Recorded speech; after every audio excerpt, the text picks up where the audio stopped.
what fears about your future do you need to surrender? Because a lot of us stay in marriages for way longer than we supposed to.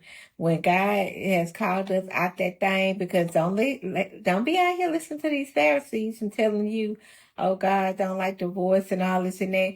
Now, God don't like you just being married to somebody He didn't want you to be married to in the first place, because what He put together, let no one separate. So, I would say that that's a good one to. That's why I got on the first one, one of the first ones, and then the second one is, where do you see God already working, even if it's small? Where do you see Him already working? I know for me, I seen Him already working in areas of my life with making me, because I was since I've been in the financial industry so long, I was always just a person that wanted to, have everything planned out, and like, especially when I was doing mortgages, I just had a checklist for everything. I had a stacking. I like to stack things together. I like to make sure, okay, this gonna I want to know, okay, this gonna close by this day, or I'm gonna do this by that date, and that. Yeah, God is not on our time. That's all I can say. But He made it where I was just comfortable. He relaxed me where I just like, okay, God, not me, but you lead, because I am not. Whew, yeah.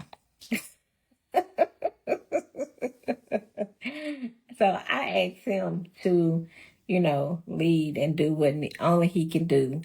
And I just left it at that. I didn't worry about anything further than that. Okay. So also, the next one is, how can you invite God into that fear today? So if you have a fear, how can you invite Him into that fear?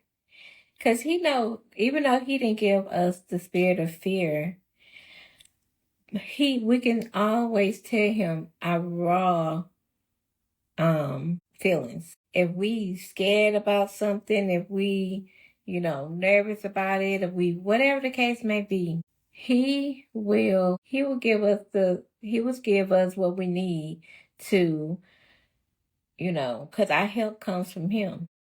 So He will help you through that thing. He will definitely help you through that thing. You don't have to do anything on your own when it comes down with God. And you got to make sure that your faith is in Him. That you don't question it. If something is happening, you're like, okay, well, God, I know you got it. And if it's not happening how you thought it was going to happen, oh, you still have to be okay. Okay, God, well, I didn't know it was going to end like that, or it was going to be like that, but I trust you. We have to do that. Okay. So that is on the beginning of the workbook. But it's even, I check points on, your emotional state. I ask you, how do you feel right now?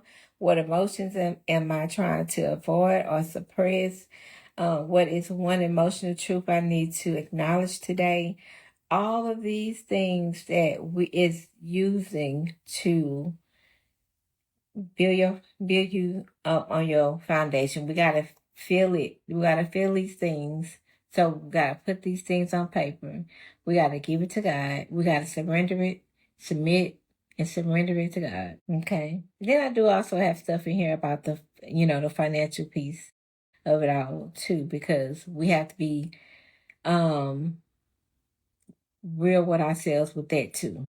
We have to make sure, even if you say it's not any money, or it's not enough, or whatever the case may be, you have to write everything, all that stuff down too. All the money you have coming in, all the money you have going out. It's very important, because that's how we will know the roadmap that we need in order to make things, make our plan. We have to know that, because if we don't, what are we doing? And like I say, it's all in my workbook.